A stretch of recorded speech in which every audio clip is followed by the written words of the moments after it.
Bismillahirrahmanirrahim. Assalamualaikum warahmatullahi wabarakatuh.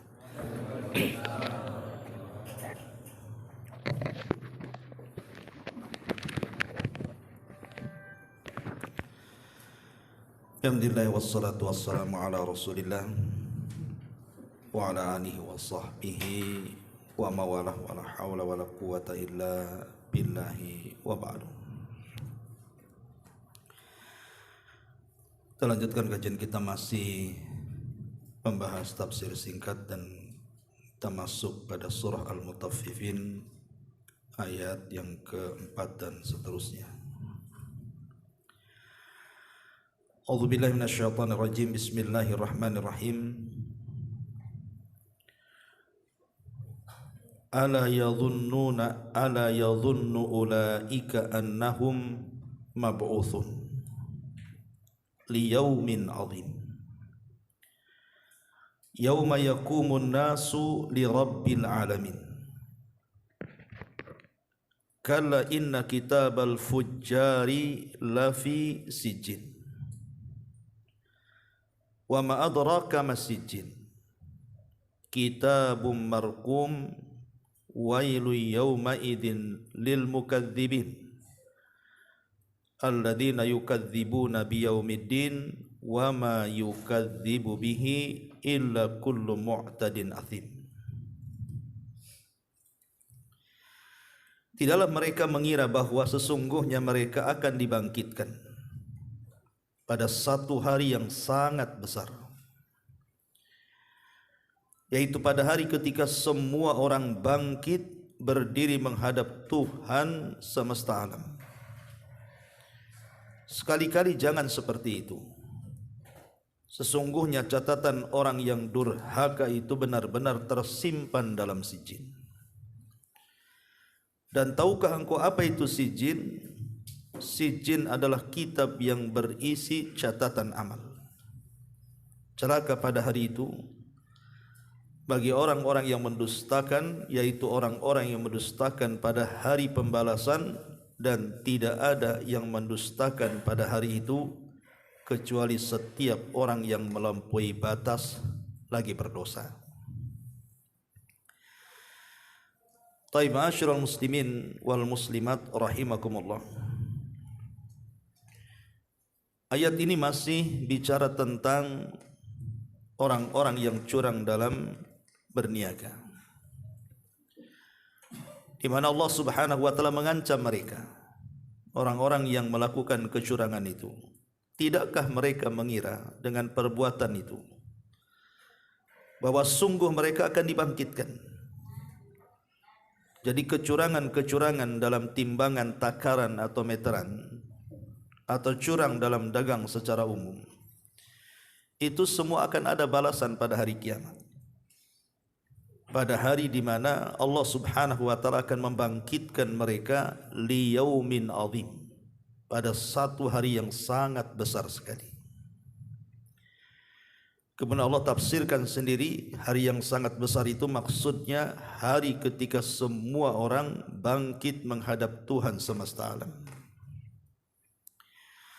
Ma'asyiral muslimin yang dimuliakan Allah Subhanahu wa taala, di sini ada kata-kata yauma yaqumun nas, pada hari manusia akan berdiri. Qama yaqumu, berdiri artinya. Di dunia kita juga berdiri dalam setiap salat kita. Allah Subhanahu wa taala mengatakan hafidhu 'alas salawati was salatil wusta wa qumu lillahi qanitin. Wa qumu lillahi qanitin artinya mereka berdiri dalam kondisi taat kepada Allah Subhanahu wa taala dalam salat-salat mereka. Tapi berdiri dalam salat itu berapalah waktu yang kita habiskan? 10 menit, 20 menit? Tidak mungkin juga setengah jam. Kelamaan itu.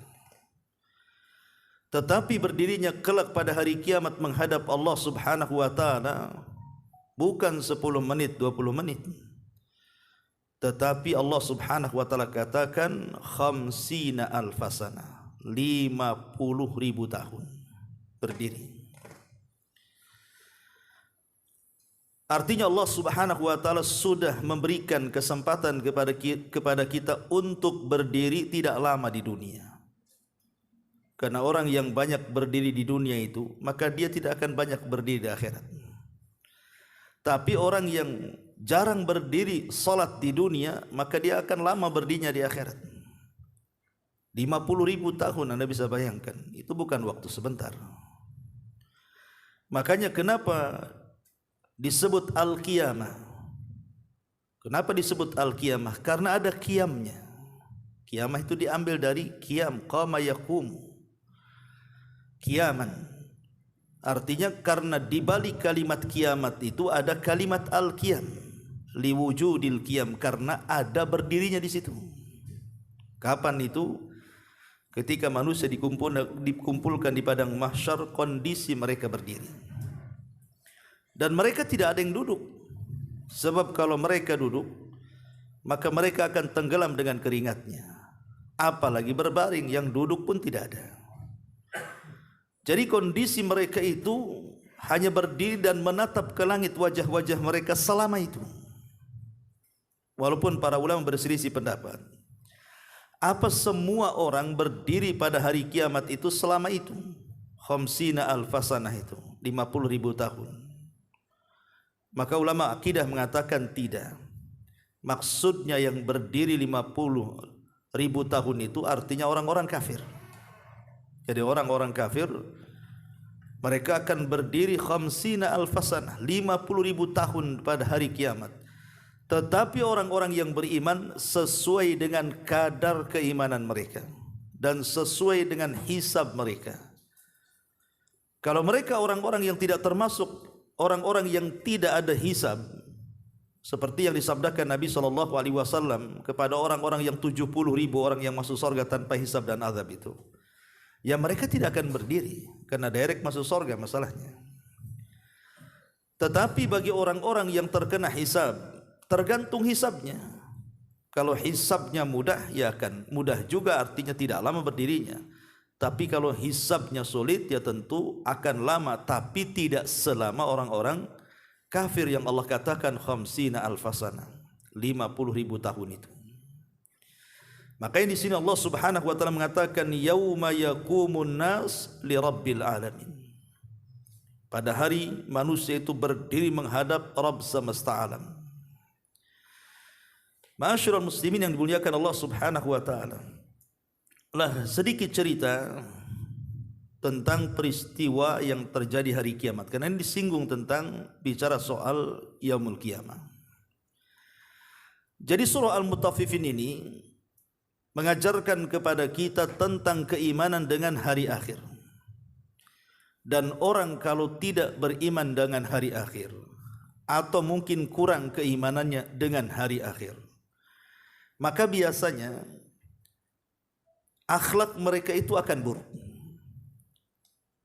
Dan itu difirmankan di dalam Al-Quranul Karim. Sebut saja, contoh saja ya, dalam Al-Quran surah Ara'aital ladzi yukadzibu biddin. Tidakkah engkau melihat para pendusta ad-din? Ad-din sini artinya balasan. Balasan artinya bicara tentang hari akhir. Tidakkah engkau melihat orang-orang yang mendustakan tentang hari akhir? Kemudian Allah Subhanahu wa taala mengatakan, "Ara'aital ladzi yukadzibu biddin fadzalikal ladzi yadu'ul yatim." Akibat dia tidak beriman dengan hari pembalasan, hari akhir, akhirnya mereka pun menghardik anak-anak yatim. Wala yakhuddu ala ta'amil miskin. Akibat yang kedua, mereka pun tidak memiliki simpati kepada orang-orang miskin, tidak mau membantu mereka dan mengarahkan manusia untuk membantu mereka. Kemudian ujung-ujungnya mereka tidak salat. Kalaupun mereka salat, mereka salatnya sahun, dan mereka pun menjadi bakhil wa yamnaunal maun. Lah ini dampak orang yang mengingkari hari akhir. Jadi orang yang mengingkari hari akhir itu pasti akhlaknya buruk. Karena dia tidak yakin ada pembalasan setelah kematian, itu masalahnya. Makanya kemudian di sini disinggung soal akhlak buruknya para pedagang yang suka mengurang-urang takaran, timbangan, meteran dan yang semacamnya, ingat bahwa kalian itu juga akan dibangkitkan dan akan ditanya. Ma'asyiral muslimin yang dimuliakan Allah Azza wa Jalla, ada sekitar 17 pembahasan kalau kita cerita tentang iman bil yaumil akhir. Pertama bicara soal amaratus sa'ah, tanda-tanda kiamat. Yang kedua al-iman bil mauti, keimanan dengan kematian. Kemudian yang ketiga al-iman bima ba'dal mauti, keimanan dengan peristiwa-peristiwa setelah kematian. Kemudian yang kelima al-iman bil ba'thi wan nusyur, iman dengan kebangkitan dan dikumpulkannya manusia. Kemudian al-iman bil hasyri, dengan manusia dikumpulkan di padang mahsyar. Kemudian yang bertujuh jam'ul khalaik fil mauqifi wa ahwalihim fiha, beriman bahwa manusia akan dikumpulkan di satu tempat dan diceritakan tentang kondisi mereka. Kemudian yang kedelapan liqa Allah, bahwa kita akan berjumpa dengan Allah. Kemudian yang kesembilan al-ardu wal hisab, bicara soal penampakan amal dan hisab pada hari kiamat. Kemudian yang nomor 10 al-maji bil kitabi wal ashhad, akan didatangkan catatan-catatan amal dan juga persaksian-persaksian yang akan bersaksi akan amalan kita. Kemudian yang nomor 11 nasyru sahaifil amal, akan diterbangkan catatan-catatan amal kita ini, kemudian dijelaskan orang-orang yang akan mengambilnya, apakah dengan tangan kanannya ataukah dengan tangan kirinya. Kemudian yang nomor 12 al-mizan, beriman dengan timbangan. Kemudian 13 as-sirat, beriman dengan titian siratal mustaqim. Kemudian yang 14 al-iqtisas minal madzalim, beriman dengan kisas, bahwa di sana ada kisas dari kezaliman-kezaliman. Kemudian al-iman bil jannati wan nar, beriman dengan sorga dan neraka. Kemudian beriman dengan telaga Al-Kautsar, yang merupakan telaga yang paling besar yang diberikan kepada Nabi SAW. Dan yang terakhir beriman dengan syafaat dan maqam al-mahmudah, syafaat dan juga tempat yang sangat tinggi yang diberikan kepada Nabi SAW. Inilah global keimanan kita dengan hari akhir. Jadi global keimanan kita dengan hari akhir itu di 17 poin ini. Baik, kita akan jabarkan sedikit. Pertama, beriman dengan alamatus sa'ah. Jadi beriman dengan tanda-tanda kiamat itu bagian daripada beriman dengan hari akhir. Dan tanda-tanda kiamat itu akan ada dua. Ada tanda-tanda kiamat kecil dan ada tanda-tanda kiamat besar. Adapun tanda-tanda kiamat kecil itu datangnya tidak berurutan. Kadang muncul, kadang tenggelam. Kadang lama tidak muncul, kemudian muncul lagi. Tetapi kalau tanda-tanda alamat kiamat besar ini sekali muncul tidak bisa dihentikan. Satu muncul, kemudian hilang, yang lain muncul, sampai kemudian ditutup dengan tanda-tanda kiamat yang besar, dan disitulah ditegakkan kiamat besar.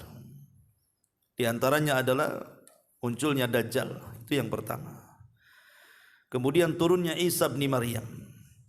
Kemudian munculnya Ya'juj wa Ma'juj. Kemudian munculnya binatang yang bicara dari perut bumi. Kemudian juga dukhan, asap pekat hitam yang ada di langit. Kemudian juga munculnya matahari dari arah barat. Kemudian terjadi gempa yang menghancurkan dunia sebelah timur, sebelah barat dan jazirah Arab. Dan yang terakhir api yang akan menggiring manusia ke negeri Syam. Disitulah kiamat dibangkitkan. Jadi kiamat, tanda-tanda kiamat besar ini kalau sekali muncul tidak bisa dihilangkan. Artinya tidak bisa dihentikan. Yang satu hilang, yang satu muncul sampai kiamat. Itulah bedanya ya. Kalau tanda-tanda kiamat kecil kan kadang muncul, kadang enggak. Kadang lama lagi, kemudian muncul lagi. Jadi kalau tanda-tanda kiamat besar sekali muncul akan terus berurutan tuh, sampai Allah Subhanahu wa taala kiamatkan bumi ini. Ini pertama. Yang kedua, beriman dengan kematian. Allah Subhanahu wa taala berfirman, kullu syai'in halik illa wajha. Segala sesuatu itu akan binasa dan akan musnah kecuali wajah Allah Subhanahu wa taala. Dalam ayat yang lain, kullu man 'alaiha fan illa wa yabqa wajhu rabbika dzil jalali wal ikram. Segala sesuatu akan binasa dan yang tetap itu hanya wajah Rabbmu yang memiliki kemuliaan dan juga memiliki kemurahan. Ayat ini menunjukkan bahwa kematian itu harus kita imani. Kematian itu harus kita imani. Bahkan kematian kita ini lebih dekat dibandingkan kiamat yang ditunggu. Kalau kiamat itu kan kita hanya beriman bahwa akan terjadi hari kiamat. Kapan terjadinya kan tidak tahu. Apalagi tanda-tanda yang 10 ini belum muncul, tentu lebih lama lagi keluarnya. Artinya peristiwanya lebih lama lagi karena tanda-tandanya saja belum muncul kan itu. Tapi kalau kematian ini kan sebuah kepastian karena hari-hari kita melihat ada orang mati masalahnya. Artinya bukan peristiwa besar kematian ini. Karena dalam sehari saja kita bisa hitung berapa orang mati itu. Menunjukkan bahwa kematian itu lebih dekat daripada kiamat itu sendiri. Maksudnya kiamat besar. Bahkan kematian itu sendiri adalah bagian daripada kiamat. Tapi kiamat kecil, kata Nabi SAW, idza mata ahadukum faqad qamat kiamatuhu. Jadi kalau salah seorang di antara kalian meninggal, berarti tegaklah kiamat kecil kepada dia. Dan ini harus kita imani. Karena orang yang tidak pernah mengangan-angankan dengan kematian, biasanya orang itu akan susah bertobat dan akan susah beramal dan akan selalu mengucapkan kalimat taswif. Taswif itu artinya nanti. Ya, nanti saja. Nanti saja. Kapan lu tobat? Nanti kan. Itu karena tidak yakin dengan kematian. Kemudian yang ketiga, beriman dengan peristiwa setelah kematian. Beriman dengan peristiwa setelah kematian. Peristiwa setelah kematian itu ma'ruf, sering saya jelaskan. Di situ ada 4 peristiwa besar dalam kubur itu. Pertama yang disebut dengan dhaghtatil qabri, himpitan kuburan. Dan himpitan kuburan ini mengenai siapa saja. Tidak yang beriman, tidak ada orang kafir. Tidak anak bayi, tidak orang dewasa. Tidak laki-laki, tidak perempuan. Semua kena. Himpitan kubur itu akan dihimpit semua orang. Cuman perbedaannya, kalau orang yang beriman, ketika kuburan menghimpit dia tidak merasakan rasa sakit. Karena diibaratkan seperti seorang ibu yang memeluk anak bayinya. Bagaimana seorang ibu meluk anak bayinya? Apakah bayi itu kesakitan? Kan tidak. Lah, tanah itu ibarat daripada ibu kita, sementara kita itu bayinya. Karena kita diciptakan dari tanah dan akan kembali kepada pangkuan tanah. Tetapi kalau seandainya himpitan orang-orang kafir itu berbeda. Makanya disebutkan bagaimana himpitan orang kafir itu akan meremukkan seluruh tulang dan persendian sehingga dia akan menjerit, tidak ada yang tahu suaranya kecuali binatang. Ma'asyiral muslimin yang dimuliakan, ini peristiwa yang pertama disebut dengan dhaghtatul qabri.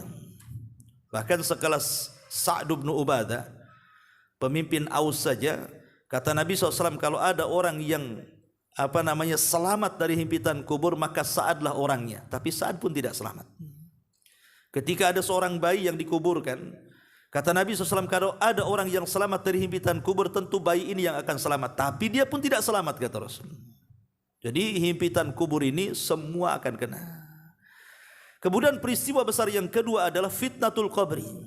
Fitnah kubur itu maksudnya pertanyaan mungkar dan nakir soal usul thalatha. Usul ats-tsalatsa. Man rabbuka wa ma nabiyuka wa ma dinuka. Siapa Tuhanmu, siapa nabimu, apa agamamu. Ini semua akan dipertanyakan. Termasuk juga Al-Qur'an akan ditanyakan. Wa ma imamu, siapa imammu. Ya. Nah, ini peristiwa yang kedua. Dan peristiwa yang kedua ini yang menentukan peristiwa ketiga dan yang keempat. Artinya kalau dia selamat dari fitnah kubur, berarti masuk pada peristiwa yang ketiga namanya nikmat kubur. Tapi kalau dia tidak selamat dari fitnah kubur, masuk pada peristiwa yang keempat yang disebut dengan azab kubur. Jadi yang menentukan nikmat dan azab itu adalah fitnah kubur. Makanya di banyak hadis Nabi SAW selalu berdoa kepada Allah Subhanahu wa taala agar diselamatkan dari fitnah kubur. Karena itulah yang menentukan keselamatan seseorang di kuburan. Ini peristiwa yang ketiga. Peristiwa yang keempat adalah peristiwa al-iman bis-suri wan nafkhi fihi. Beriman dengan tiupan trompet sangkakala. Maksudnya beriman kepada Israfil yang meniupkan sangkakala. Satu hadis yang disebutkan oleh para ulama adalah hadis dari Abi Sa'id Al-Khudri radhiyallahu an. Jadi Abi Sa'id Al-Khudri menceritakan satu hari Nabi SAW pernah murung. Jadi susah tertawa, pokoknya bawaannya sedih saja, murung. Ya. Jadi tanyalah oleh Abu Sa'id Al-Khudri ini, ada apa gerangan wahai Rasul? Maka Nabi SAW mengatakan, kaifa un'am wa sahibul qarni qadil taqama qarna.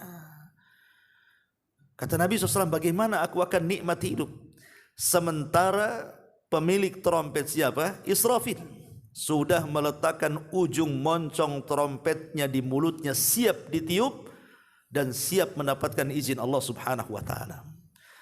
Artinya sebelumnya Israfil itu belum meletakkan trompetnya. Baru diletakkan trompet di mulutnya itu ketika Nabi SAW diutus menjadi nabi. Situlah mulai diletakkan ujung trompetnya. Kenapa demikian?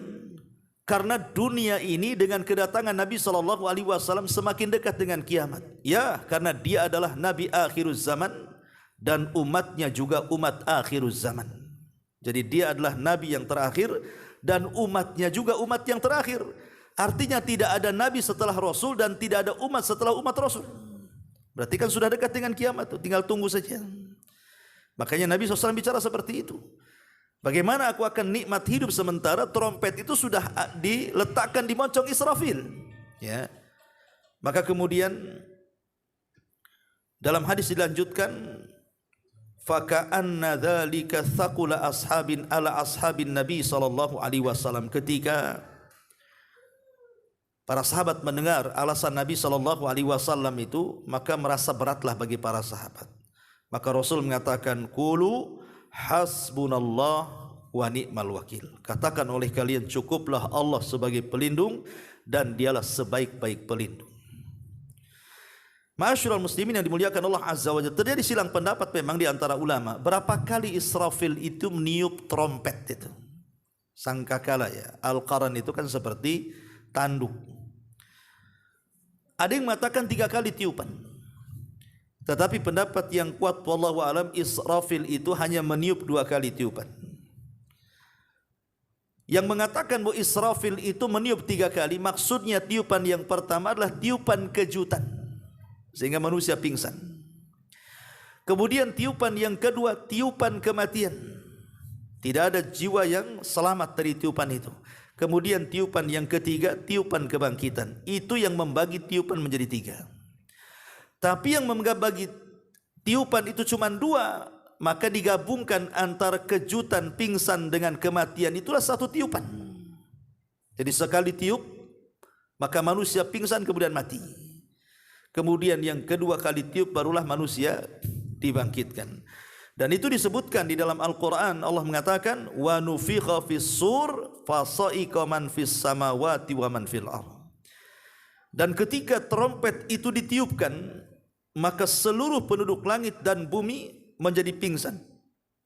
Dalam ayat yang lain, mereka pun mengalami kematian. Kemudian dalam ayat yang lain, wa nufikha fis-suri fa idzahum minal ajdathi ila rabbihim yansilun.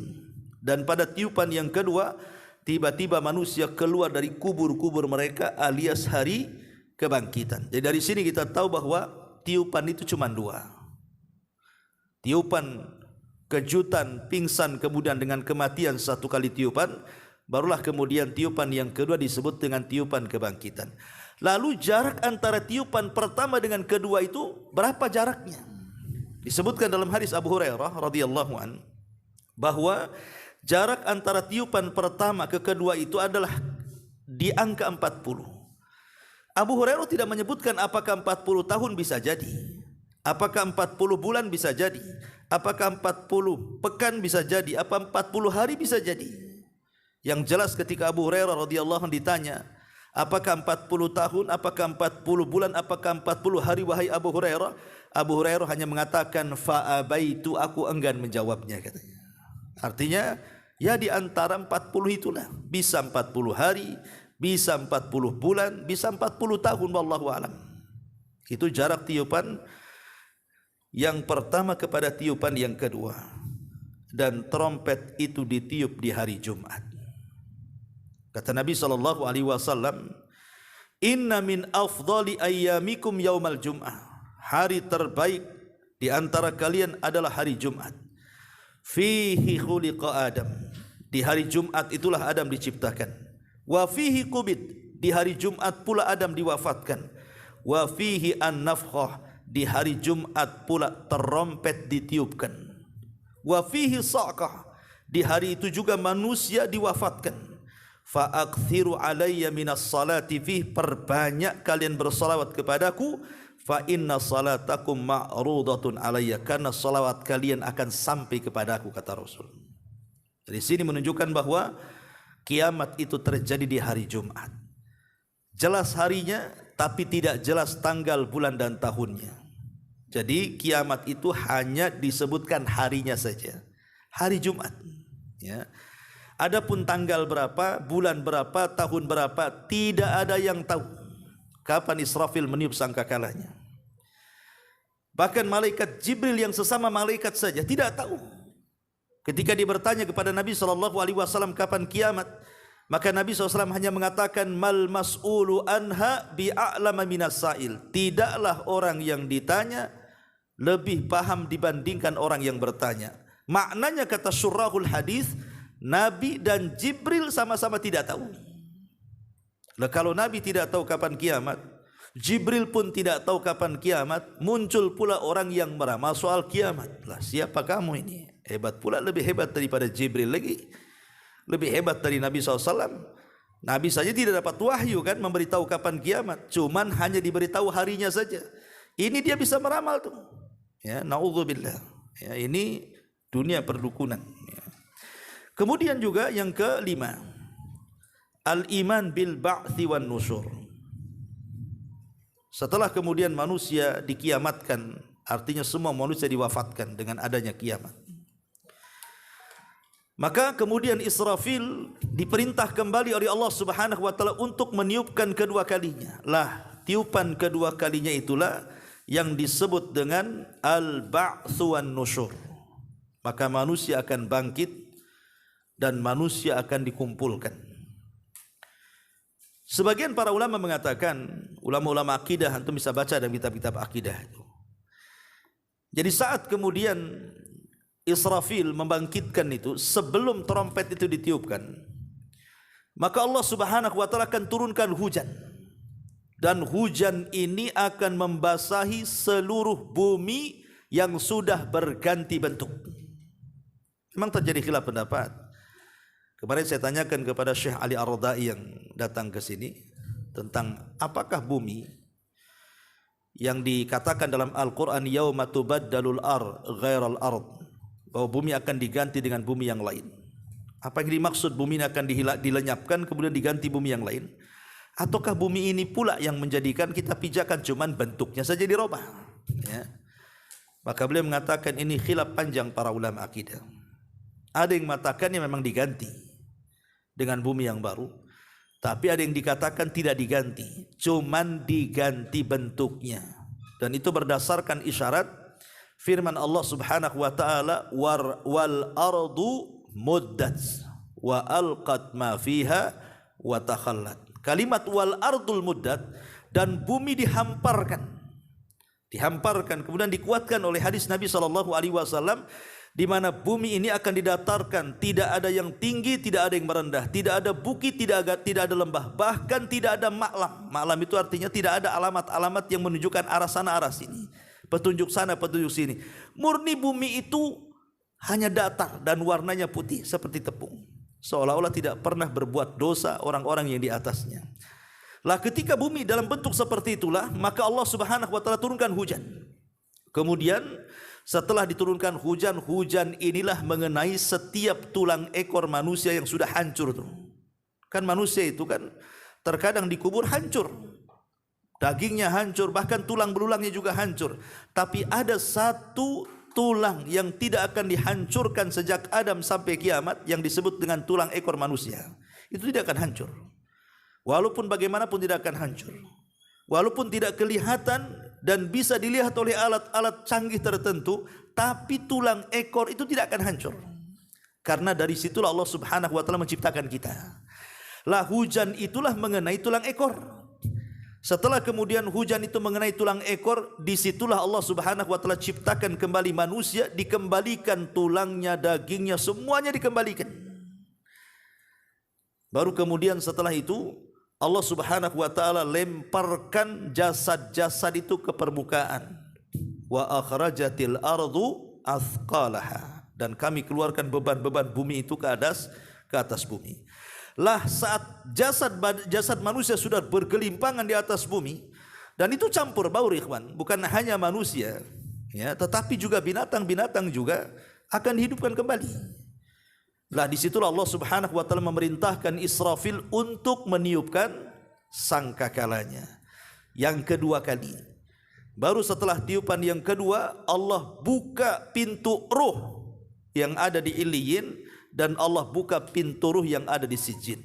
Maka seluruh ruh yang ada di Iliyin melesat kemudian menyatu dengan jasad-jasad mereka. Begitu juga ruh yang terpenjara di Sijin juga akan melesat kepada jasad-jasad mereka. Artinya ruh yang ada di Iliyin tentu ruhnya orang yang beriman, tapi ruh yang dipenjarakan di Sijin artinya ruh orang-orang kafir, orang-orang munafik ya. Maka kemudian mereka pun disatukan. Itulah yang Allah isyaratkan dalam Al-Quran, wa idzan nufusu zuwizat, apabila jiwa itu digabung-gabungkan kembali.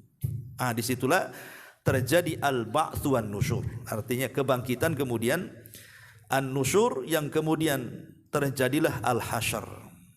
Ya, ma'asyiral muslimin yang dimuliakan Allah Azza wa Jalla, hasyr ini ada 4 macam, 2 di dunia dan 2 di akhirat. Hasyr itu hari di mana manusia akan dikumpulkan. Adapun di dunia, yang pertama disyaratkan dalam surah Al-Hasyr ayat 2. Huwallazi akhrajal ladzina kafaru min ahlil kitab min diyarihim li awwalil hasyr. Dialah Allah yang telah mengeluarkan orang-orang kafir dari kalangan ahli kitab dari rumah-rumah mereka untuk pertama kalinya mereka dikumpulkan. Kapan itu? Saat Nabi SAW mengusir orang-orang Yahudi dari Madinah, maka mereka dikumpulkan di Syam semuanya. Ini hasyr yang pertama, pengumpulan orang-orang kafir di Syam ya. Kemudian hasyr yang kedua menjelang kiamat, di mana di antara tanda-tanda kiamat besar yang paling terakhir apa? Munculnya api yang keluar dari perut tanah Aden di Yaman. Di Yaman itu ada negeri Aden namanya. Ya, sekarang dikuasai ahli sunnah, karena Son'a dikuasai orang-orang Houthi Syiah kan itu. Maka kemudian ahli sunnah mereka ada di Ma'rib, ada di Aden, dan di beberapa tempat di Hadraul Maut ya. Lah Aden ini menurut penelitian NASA katanya, memang di bawah perutnya ada larva ya, ada ya semacam lahar dan begitu seterusnya, api yang ada di dalam tanah itu sudah disorot oleh NASA. Artinya membenarkan kebenaran daripada sabda Nabi SAW. Itu kalau bumi Aden sudah belah, maka akan mengeluarkan api. Lah api itulah yang akan menggiring manusia kemana? Ke Syam. Ya, disitulah manusia akan dikumpulkan dari semua negara. Ya, akan dikumpulkan di situ. Siapa yang menggiringnya? Api dari Aden Yaman itu. Ya. Ini disebut hasyr yang kedua. Kemudian hasyr yang ketiga, saat mereka bangkit dari kuburan tuh, maka mereka akan dikumpulkan di situ.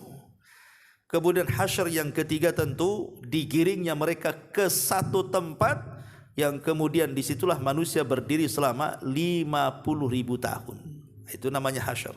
Ya, hasyr itu ada 4 macam. Ya. Ma'asyiral muslimin yang dimuliakan Allah Subhanahu wa taala. Lah pada hari hasyar inilah banyak peristiwa terjadi kan. Di antaranya matahari didekatkan, keringat bercucuran. Manusia pun kemudian akhirnya datang kepada Adam, datang kepada Nuh, datang kepada Ibrahim, datang kepada Musa, Isa, akhirnya terakhir datang kepada Rasul minta syafaat para nabi ini. Dan banyak peristiwa di padang mahsyar itu. Kemudian yang nomor 7, jam'ul khalaik fil mauqifi wa ahwalihim fi.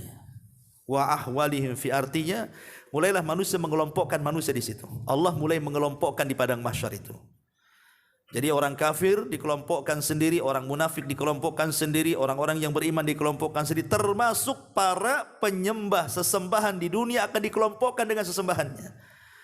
Jadi kalau di dunia ini orang-orang ini menyembah sapi, maka akan dikelompokkan para penyembah sapi di sana, para penyembah ular di sana, para penyembah lembah di sana, para penyembah batu di sana. Jadi dikelompokkan nantinya tuh. Kenapa dikelompok-kelompokkan? Agar mereka mengetahui bahwa selama ini sesembahan yang mereka sembah itu tidak mendatangkan manfaat dan tidak bisa mencegah madarat. Bahkan para penyembah matahari dan bulan kelak pada hari kiamat, matahari dan bulan itu kan tidak pernah ketemu kalau di dunia, ikhwan. Karena matahari pergi datang bulan, bulan pergi datang matahari. Tapi nanti pada hari kiamat wajumi asyamsu wal qamar. Matahari itu akan digabungkan tuh. Kemudian kemana akhir hayatnya matahari? Ditenggelamkan ke neraka. Pertanyaannya, dosa apa matahari dan bulan? Kenapa dimasukkan ke neraka? Bukankah mereka makhluk yang bertasbih? Bukan untuk diazab, tetapi ingin membuktikan bahwa siapapun yang menyembah matahari dan bulan, Tuhan kalian juga ada di neraka. Makanya Allah mengatakan, la tasjudu lisyamsi wala lil qamar wasjudu lillahi alladhi khalaqahunna in kuntum iyyahu ta'budun. Jangan kalian sembah matahari dan bulan, sembahlah zat yang menciptakan keduanya, Allah. Ya. Masyarul muslimin yang dimuliakan Allah Azza wa Jalla. Kemudian yang ke-8 baru terjadi liqa Allah. Disinilah Allah Subhanahu wa taala akan menampakkan zatnya pertama kali di padang mahsyar. Di mana Allah Subhanahu wa taala mengatakan dalam Al-Qur'an, wa jaa rabbuka wal malaku saffan saffa. Dan Rabbmu akan datang sementara malaikat berbaris-baris itu. Jadi Allah Subhanahu wa taala akan datang kepada manusia di padang mahsyar. Tentu bagi orang-orang yang beriman, mereka mampu melihat wajah Allah di padang mahsyar itu termasuk ziyadatun nikmah namanya. Itulah nikmat bagi mereka. Tapi pertanyaannya, apakah orang kafir juga melihat wajah Allah? Maka pendapat yang kuat tidak. Mereka tidak melihat Allah Subhanahu wa taala di padang mahsyar. Kalla innahum an rabbihim yauma idzin lamahjubun, kata Allah. Sekali-kali tidak, pada hari itu pandangan orang-orang kafir terhadap Allah akan tertutup. Mereka tidak akan bisa melihat. Sebagian ulama lain mengatakan, okelah mereka melihat, tapi bukan melihat seperti orang yang beriman ketika melihat Allah. Itu sebuah kenikmatan yang besar bagi mereka, tapi mereka ketika melihat Allah itu dengan nadrah al-khauf, dengan pandangan takut yang luar biasa, seolah-olah pesakitan yang akan dihukum oleh seorang qadi dan juga hakim. Jadi mereka ketakutan justru ketika melihat Allah, tidak sanggup memandang Allah Azza wa Jalla. Ya, ada juga yang mengatakan seperti itu. Tapi pendapat yang kuat, mereka tidak akan melihat Allah. Karena itu nikmat bagi orang yang beriman. Kalla inna rabbihim yawma idzin lamahjubun. Ma'asyiral muslimin yang dimuliakan Allah Azza wa Jalla. Makanya Aisyah ummul mukminin radhiyallahu anha pernah mengisyaratkan dalam hadisnya kan, man ahabba liqa Allah ahabballahu liqa'ah, wa man kariha liqa Allah karihallahu liqa'ah. Siapa yang senang berjumpa dengan Allah, Allah akan senang berjumpa dengan dia. Tapi siapa yang benci berjumpa dengan Allah, Allah pun benci berjumpa dengan dia. Maka hanya orang-orang yang beriman yang akan berjumpa dengan Allah dan memandang wajah Allah Subhanahu wa taala. Kemudian yang ke-9 namanya al-ard wal hisab. Ard itu artinya hisab mudah. Kalau disebut hisab artinya hisab sulit. Kalau disebut hisab berarti konotasinya hisaban asira, hisab yang sulit. Tapi kalau al-ard itu artinya hisab yang mudah. Walaupun dua-duanya hisab. Tapi ulama mengistilahkan al-ardu itu istilah bagi hisab yang mudah, tapi kalau disebut al-hisab berarti itu hisabnya sulit. Apa bedanya hisab mudah dengan sulit? Sering saya jelaskan. hisab mudah itu Allah hanya ingin pengakuan kita saja. Jadi Allah Subhanahu wa taala memanggil kita di hadapan makhluk. Bayangkan manusia dari Adam sampai yang terakhir mati, kemudian dihidupkan, dikumpulkan di padang mahsyar, apa enggak banyak manusia sebanyak itu. Kemudian kita dipanggil, bayangkan. Tetapi karena hisab kita mudah, ketika dipanggil oleh Allah, Allah tutupi kita dari pandangan manusia itu. Allah akan bentangkan hijabnya, sehingga manusia tidak bisa melihat sedang apa kita dengan Allah berdua-duaan di balik hijab itu. Disitulah Allah Subhanahu wa taala akan bertanya kepada kita soal dosa-dosa kita. Allah hanya ingin pengakuan dosa kita saja. Makanya setiap kita ditanya oleh Allah Azza wa Jalla, bukankah kau sudah melakukan dosa ini, dosa itu, dosa ini, dosa itu? Dia hanya mengatakan, ya wahai Rabb, ya wahai Rabb. Ya, tidak ada yang diingkari sama sekali. Ini kalau yang seperti ini hisab yang mudah ini. Karena dia mengakui kesalahannya. Ketika Allah Subhanahu wa taala terus bertanya soal dosanya dan ia pun mengakuinya, kemudian dia merasa berat bahwa dia akan celaka dan binasa dan hampir dia melangkah ke neraka, maka Allah akan panggil kembali dan mengatakan, ya fulan satartuka fid dunya wa aghfiru lakal yauma, kata Allah. Dulu di dunia ku tutup dosa-dosamu, sekarang di akhirat ku ampuni dosa-dosamu. Selamat dia. Itu hisab yang mudah tuh. Tapi kalau hisab yang sulit, itulah hisab yang disebut dengan hisab yang paling detail. Kalau Allah bertanya dengan pertanyaan yang detail, itu bahaya tuh, ya. Kalau sampai detail pertanyaan Allah kepada kita itu bahaya. Apalagi sampai munaqasyah, terjadi perdebatan, dia ingkari apa yang sudah dia lakukannya. Dikiranya Allah bisa dibohongi sebagaimana dia membohongi manusia di dunia.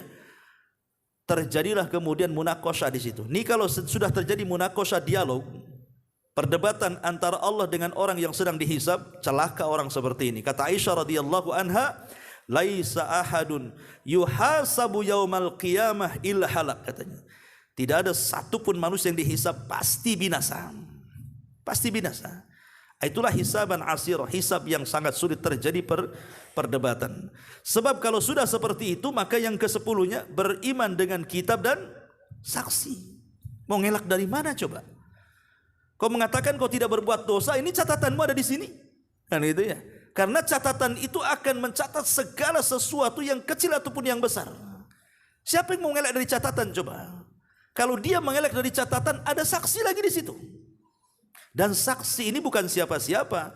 Ya, terkadang badan kita ini saksi. Sampai ada beberapa riwayat Nabi SAW mengatakan, inna awwala azmin minal insan yatakallam yawma yukhtamu alal afwah fakhiduhu minar rijlis shimal. Sesungguhnya anggota tubuh manusia yang mula-mula berbicara di hari semua mulut terkunci adalah paha kaki kiri. Ini paha kaki kiri nih. Ini kanan, ini kiri, berarti sebelah sini. Ini pahanya dulu yang bicara tuh. Ketika Allah Subhanahu wa taala mengatakan, al-yauma nakhtimu ala afwahihim wa tukallimuna aydihim wa tashhadu arjuluhum. Kan gitu ayatnya. Pada hari ketika kami tutup mulut mereka dan berkata kepada kami tangan-tangan mereka, kemudian kaki-kaki mereka menjadi saksi. Maksudnya kaki di sini siapa?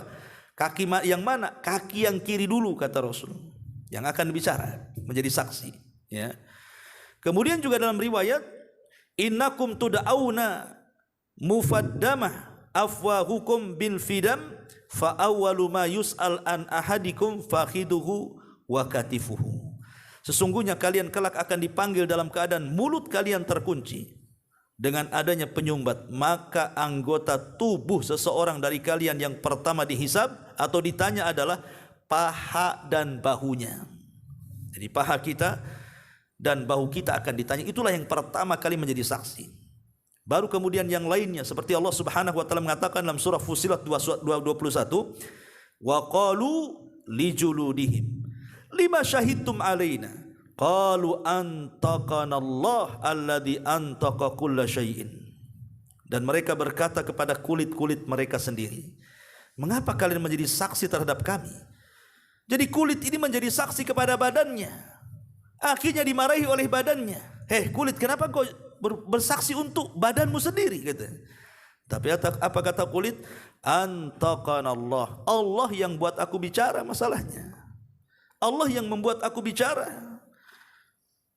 Dari sini menunjukkan bahwa anggota badan kita akan menjadi saksi, belum yang lainnya. Saksi itu kan para malaikat jadi saksi, langit juga jadi saksi, bahkan bumi yang kita pijak juga jadi saksi. Yauma idzin tuhadditsu akhbaraha. Pada hari itu bumi yang kita pijak ini akan menceritakan habar-habarnya. Ahli tafsir mengatakan bahwa bumi itu akan menjadi saksi kepada setiap orang yang pernah berada di atasnya. Naudzubillah, ya. Ma'asyiral muslimin yang dimuliakan Allah Azza wa Jalla, baru yang ke-11 ya. Nashru sahaifil a'mal. Baru namanya penyebaran suhuf, catatan-catatan. Ya. Lah penyebaran suhuf catatan-catatan ini, lah isi catatan sendiri ikhwan. Itu kan kalau kita cerita tentang dosa, maka dosa yang tercantum dalam catatan itu ada 3. Dosa kita yang tercantum dalam catatan itu ada 3.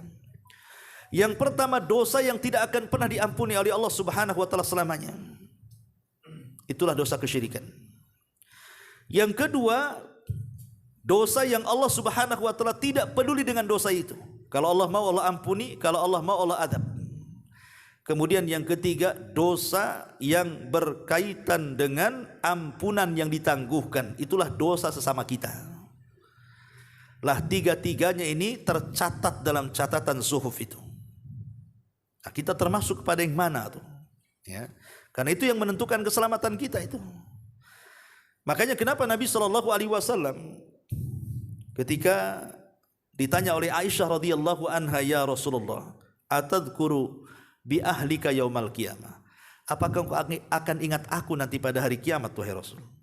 Maka Rasul mengatakan, la ya Aisyah, karena hari itu kondisinya sangat menegangkan. La yadhkuru ahadun ahadan illa fi thalathati mawadhi, katanya. Seseorang tidak akan ingat siapapun kecuali di 3 tempat. Seseorang di 3 tempat ini tidak akan ingat siapapun, kata Rasul. Pertama, inda as-sirat, ketika meniti titian siratal mustaqim. Orang enggak akan ingat siapapun. Dia hanya ingat dirinya, dia bisa melintasi atau tidak. Ya. Yang kedua, indal mawazin, ketika amalnya ditimbang. Apakah catatan amalnya ditimbang itu lebih berat yang baik ataukah yang buruk yang baik, yang banyak gitu ya. Dia was-was tuh. Lah yang ketiga kata Rasul, inda tatayurus suhuf, ketika sahifah itu diterbang-terbangkan itu. Karena manusia tidak ada yang tahu bagaimana cara mengambilnya. Kalau dengan tangan kanannya selamat dia. Kalau dengan tangan kirinya celaka dia. Kalau dengan tangan kiri di balik punggungnya lebih celaka lagi dia. Kan kita tidak tahu, makanya di 3 tempat itu kata Nabi kepada Aisyah radhiyallahu anha, orang tidak akan ingat siapapun. Kemudian yang nomor 12 al-mizan, baru bicara soal timbangan. Dan yang ditimbang itu pertama badan kita, yang kedua amal kita, yang ketiga catatan kita. 3-tiganya ditimbang. Kemudian yang nomor 12 baru bicara soal sirat, titian siratal mustaqim. Dan Allah mengatakan wa imminkum illa wariduha, tidak ada seorang pun pasti akan melintasinya. Maksudnya orang-orang yang beriman. Orang kafir tidak akan pernah sama sekali melintas, ya. Mereka langsung dimasukkan ke jahanam. Tapi orang-orang yang beriman mereka akan melintas. Disitulah akan terlihat sesuai dengan amalannya. Ada yang seperti kilat atau sampai di sana. Ada seperti kuda balap. Ada seperti orang berlari.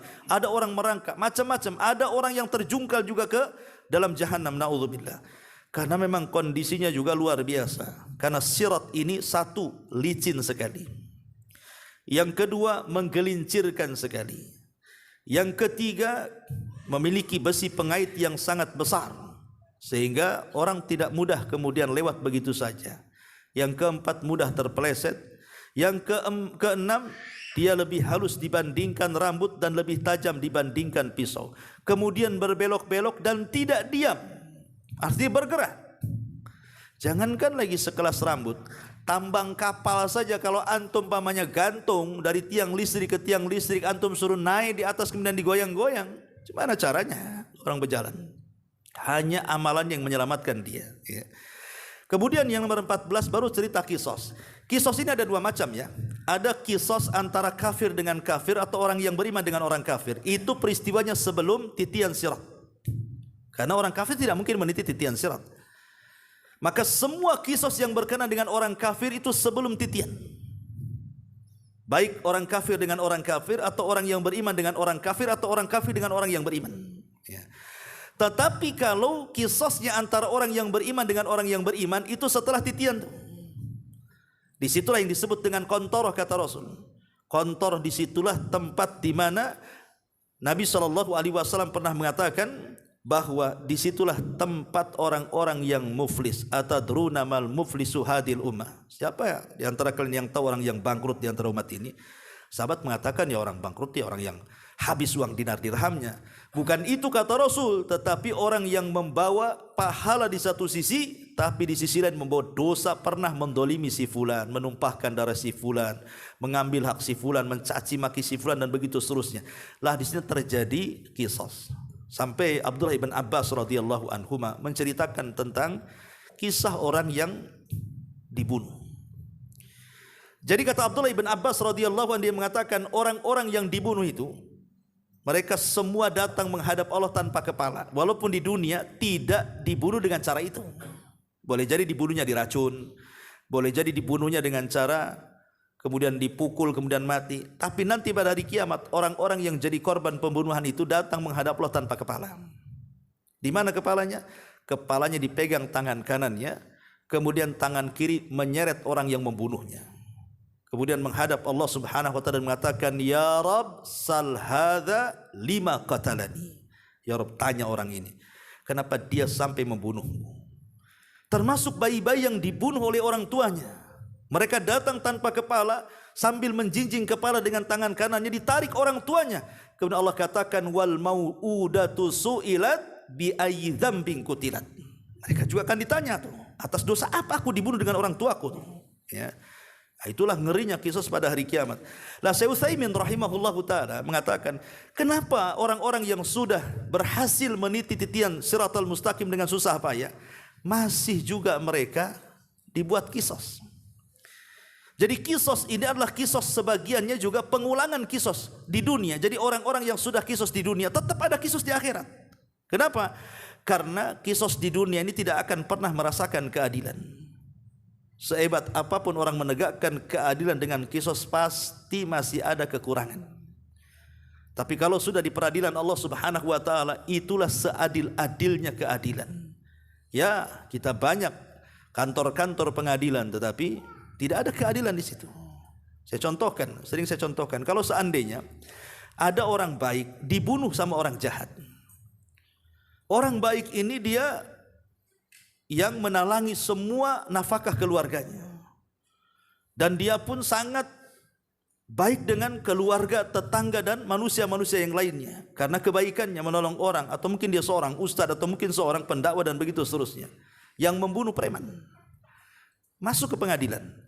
Kemudian kata hakim, kisos. Akhirnya sang preman pun dibunuh.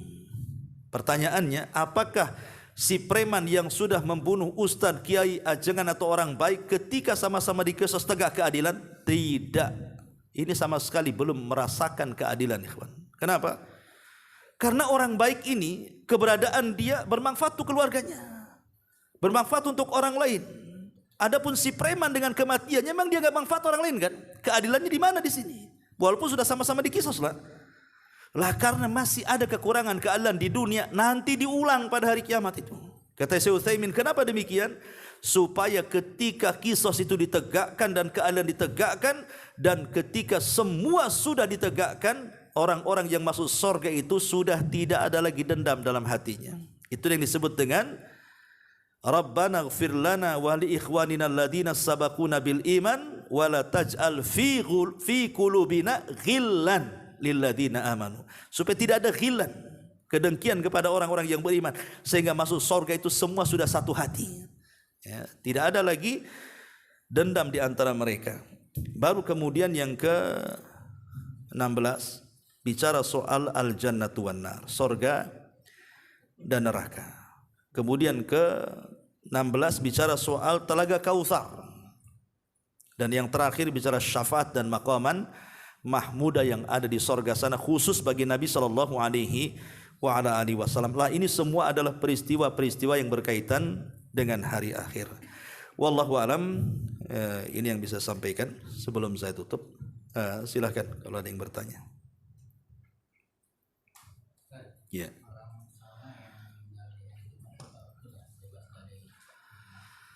Ya, apakah orang baik yang Allah takdirkan kematian di hari Jumat bebas dari azab kubur? Ya, memang dohir hadisnya seperti itu.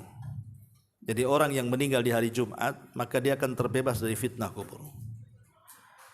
Maksudnya di sini orang yang baik yang Allah takdirkan meninggal di hari Jumat. Tapi kalau orang mabuk meninggal di hari Jumat karena mabuknya hari Jumat, ya enggak. Ya, itu enggak ada masuk di situ. Maksudnya orang baik yang ditakdirkan kematiannya seperti itu. Seperti orang baik kematiannya tenggelam, syahid. Orang baik dia sedang nukang atau roboh, mati kena hempasan bangunan, syahid. Orang baik ketika melahirkan meninggal, syahid. Orang baik kemudian Allah berikan penyakit sakit perut, akhirnya dengan itu dia meninggal, syahid. Syahid kan banyak. Karena syahid kalau dibatasi dengan orang yang perang saja tak banyak jadinya. Dan itu sebagaimana Rasul mengatakan, kalau itu yang Anda maksud berarti orang syahid itu sedikit, kata Rasul.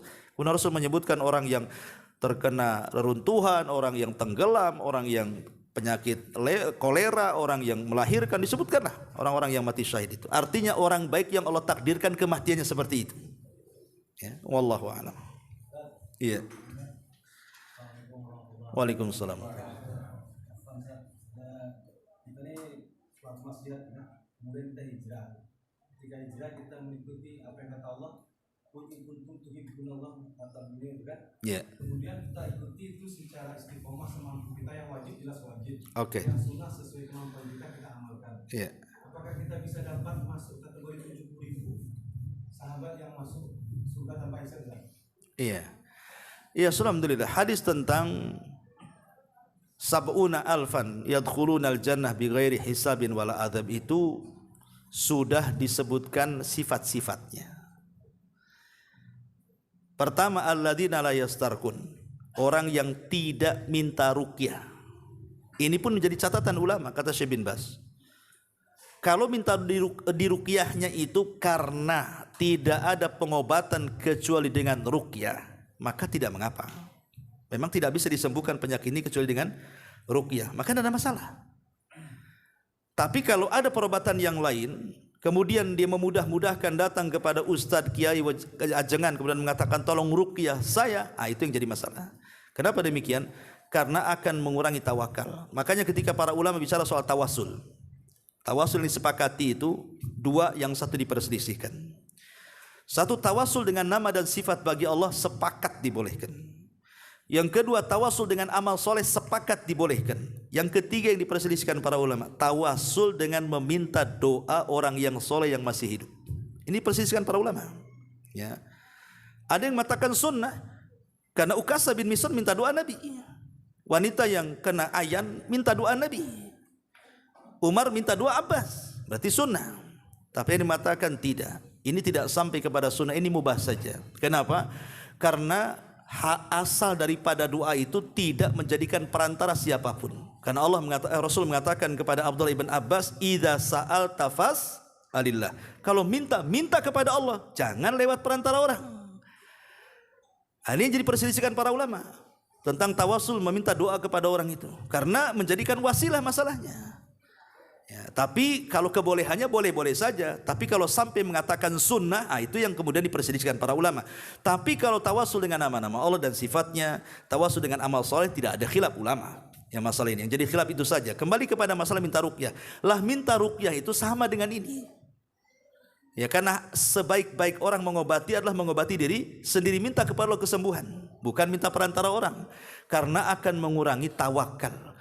Sehingga sebagian orang yang kurang iman itu akhirnya menyandarkan kesembuhan kepada peruqyah atau ayat yang dibaca si peruqyah. Oh, itu mantap si anu kalau ngeruqyah ini. Kalau diruqyah langsung hilang jin saya. Ini ustadz ini kurang mantap, lelet jinnya keluar katanya. Ya, kan ada tuh. Akhirnya kan menasabkan bahwa si anu ini mantap peruqyahnya, si ini tidak mantap peruqyahnya. Itu kan menasabkan kesembuhan kepada peruqyah jadinya. Makanya kenapa dikeluarkan dari 70.000, karena mengurangi kesempurnaan tauhid. Yang kedua, alladzina la yastarqun. Kemudian la yaktawun, orang-orang yang tidak minta dikai. yaitu pengobatan menggunakan besi panas. Di zaman dulu kan tidak ada alkohol, tidak ada apalah. Kalau di zaman sekarang kena luka kan ada obatnya supaya tidak busuk, tidak bernanah, tidak tetanus dan begitu seterusnya. Di zaman itu kan susah mencari perobatan. Sementara di zaman itu peperangan pedang lawan pedang, jelas-jelas hadap-hadapan. Ya kena sabet, kena bacok, kena tusuk biasa kan gitu. Kalau dibiarkan kan bisa membusuk. Maka caranya supaya tidak membusuk apa? Besi ini dipanaskan, kemudian sudah merah diletakkan di lukanya. Gimana enggak sakit luar biasa? Supaya apa? Supaya tidak membusuk. Ya kan? Lah ini dilarang dalam Islam. Memang terjadi khilaf pendapat masalah ini ya. Tapi kebanyakanlah mengatakan dilarang. Kenapa? Karena dikhawatirkan takutnya kepada besi panas itu lebih dibandingkan takut dia kepada Allah. Ngurangi tauhid jadinya kan. Ya. Kemudian yang ketiga, wala yatatayyarun. Orang yang tidak tatayyur. Tatayyur itu artinya diambil dari burung. Tatayyur ini karena orang-orang jahiliyah ini kalau mereka mau dagang, kan arah orang jahiliyah dagang itu ke dua tempat ya, ke Yaman, rihlatas syita, ya, atau iwas saif ke Syam, cuma dua, ke Palestina sama Yaman aja kan gitu.